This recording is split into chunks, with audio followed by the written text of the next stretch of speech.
নমস্কার, ভিল কিচেনে সবাইকে স্বাগত জানাই। প্রতিদিনকার মতো আজকে আরেকটা নতুন রেসিপি নিয়ে আপনার সামনে চলে এসেছি। তো আপনারা দেখতেই পাচ্ছেন আমি কচু শাক কাটছি। আজকে কচু শাকের একটা দারুণ রেসিপি আপনার সঙ্গে শেয়ার করব। খুবই সহজ, খুব তাড়াতাড়ি হয়ে যাবে, খেতে কিন্তু অসাধারণ লাগে। আপনারা সঙ্গে থাকুন। তো আর কটা কেটে নিই, কয়েকটা কেটেছি, আর কটা কেটে নিচ্ছি।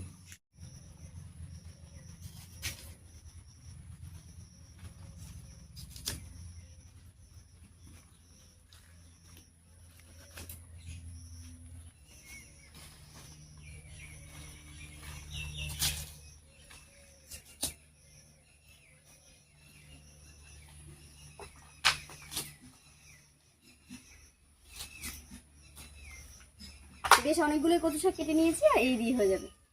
এবারে গিয়ে পরিষ্কার করে বেছে নিচ্ছি।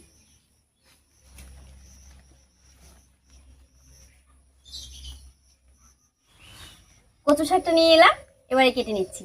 আর আজকে রান্নার জন্য ডাটা পাতা সবই নেব।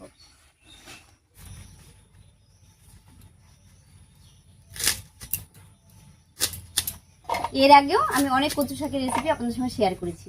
আপনারা সবাই ভীষণ ভীষণ পছন্দ করেছেন। আশা করছি আজকের রেসিপিটাও আপনাদের খুবই ভালো লাগবে। আর এরকম সহজ রেসিপিগুলো আপনার কাছে যদি ভালো লাগে অবশ্যই একটা লাইক করে দেবেন এবং চ্যানেলটিকে সাবস্ক্রাইব করে আমাদের পাশে থাকবেন।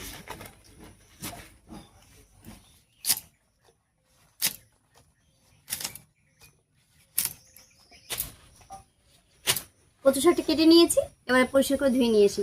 আর কয়েকদিন থেকে বৃষ্টি হচ্ছে, অনেক বাড়ি লেগে থাকবে, তাই পরিষ্কার করে ধুয়ে নিয়ে আসবো।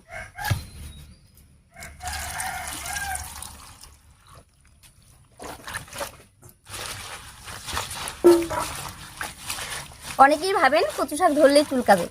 দেখুন আমরা কিভাবে ধুই, একবারে হাত দিয়ে ডলে ডলে। কচু শাক কিন্তু কখনোই চুলকায় না, তবে একটু দেখে নিতে হবে নেওয়ার সময়। আমরা যে বাগান থেকে কাটি সেগুলো আমাদের জানাই আছে যে চুলকায় না, তাই আমাদের হাতে কিন্তু একটুকু চুলকায় না।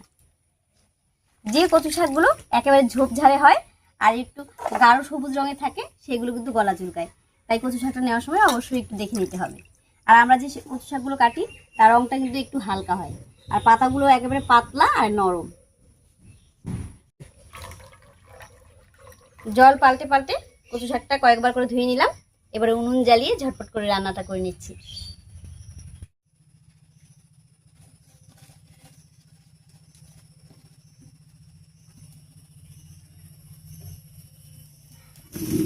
উনুন জ্বালিয়ে কড়াই বসিয়ে দিয়েছি, এবারে কড়াইয়ে একটুখানি জল দেব।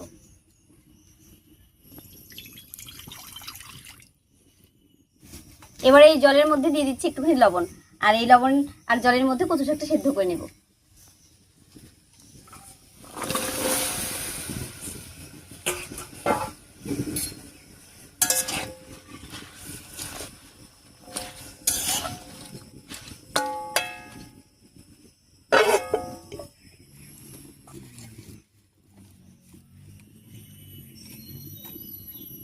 কচু শাকটা সেদ্ধ হতে থাক, এই ফাঁকে আমি একটুখানি মশলা করে নিচ্ছি।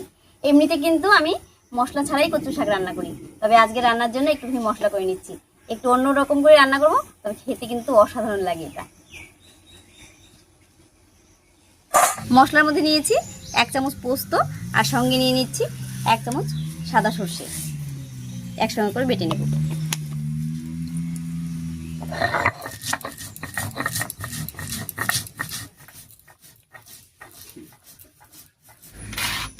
আসলে এই রান্নাটা আমি অন্য একজনের কাছ থেকে শিখেছি, তো বাড়িতে একদিন করেছিলাম, এত ভালো লেগেছে, তাই ভাবলাম যে আপনাদের সঙ্গেও শেয়ার করি। আপনারা এরকম করে রান্না করে খাবেন, দেখবেন দারুণ লাগে খেতে। মশলাটা বাড়তে বাড়তে কচু শাকটাও সেদ্ধ হয়ে গেছে। এবারে ঢাকা খুলে কচু শাকটা জল ছাড়িয়ে নিচ্ছি।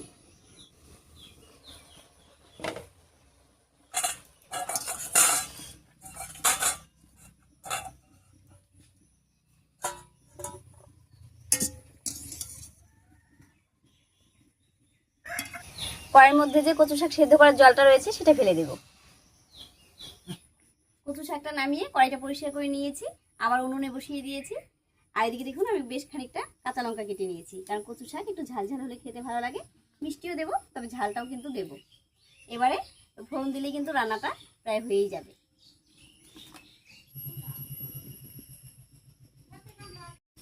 কড়াইয়ে সর্ষের তেল দিয়ে দিয়েছি, এবারে ফোড়ন দেব। আর ফোড়ন দেব শুকনো লঙ্কা আর কালো জিরা দিয়ে। তবে আজকে রান্নায় কিন্তু কোনো রকম রসুন পেঁয়াজ দেবো না, এমনি রান্নাটা করব। তেলের উপর প্রথমে দিয়ে দিচ্ছি কালো জিরা, দেব 2-3টে মতো শুকনো লঙ্কা। ফোড়নটা ভাজা হয়ে গেছে, এবার এর উপরে দিয়ে দিচ্ছি কয়েকটা চিংড়ি মাছ।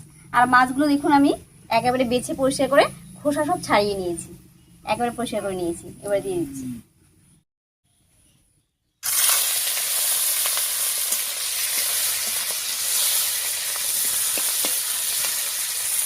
এর উপরে দিয়ে দিচ্ছি একটুখানি হলুদ আর একটুখানি লবণ।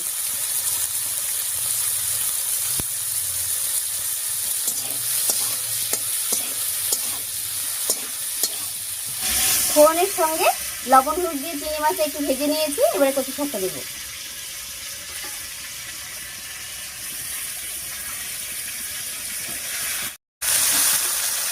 একই সঙ্গে দিয়ে দেবো চেরা কাঁচা লঙ্কা, আর লঙ্কাটা একটু আমি তেলের উপরেই দিয়ে দিচ্ছি।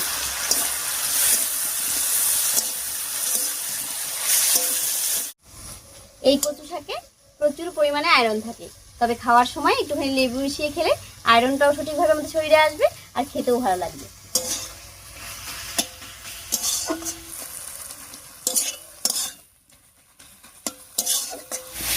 চিংড়ি মাছের সঙ্গে বেশ কিছুক্ষণ কচু শাকটা রান্না করে নিয়েছি, জলটা অনেকটাই শুকিয়ে গেছে।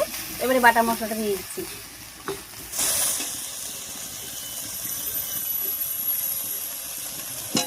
একবার একটুখানি মশলা বাটা জল দিয়ে দিচ্ছি।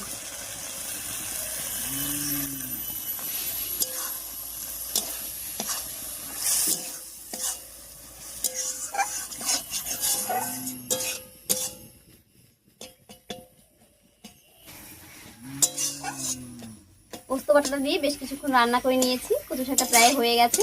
এবার এর মধ্যে দিয়ে দেবো 1-1.5 চামচ মতো চিনি। তবে রান্নার সময় আমি লবণ দিইনি, সিদ্ধ করার সময় লবণটা একটু বেশি করে দিয়েছিলাম, তাই এখন আর লাগবে না দিইনি। তবে আপনারা কিন্তু একটু টেস্ট করে দেখে দিতে পারেন, লবণটা যদি লাগে তাহলে একটু দেবেন, না লাগলে আর দেওয়ার দরকার নেই। এবার দিয়ে দিচ্ছি চিনি।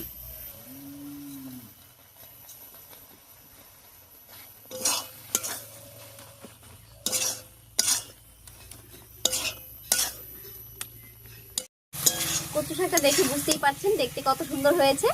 আর এটা কিন্তু মশলা বাটা জল দেওয়ার পরে যে জলটা ছিল, অতিরিক্ত জলটা সবটা কিন্তু শুকিয়ে নিয়েছি। রান্নাটা একদম হয়ে গেছে, এবার নামিয়ে নিচ্ছি।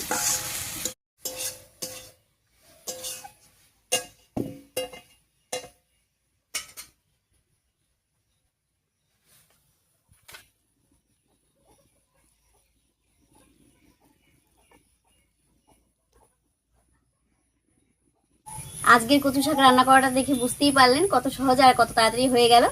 যাই হোক, আজকের এই চিংড়ি মাছ দিয়ে পোস্ত বাটা দিয়ে কচু শাকের রেসিপিটা আপনার কাছে কেমন লেগেছে অবশ্যই কমেন্টে জানাবেন। যদি ভালো লাগে একটা লাইক করে দেবেন এবং চ্যানেলটিকে সাবস্ক্রাইব করে এভাবেই আমাদের পাশে থাকবেন। আজ এ পর্যন্তই, আবার দেখা হচ্ছে নতুন কোনো রেসিপি নিয়ে।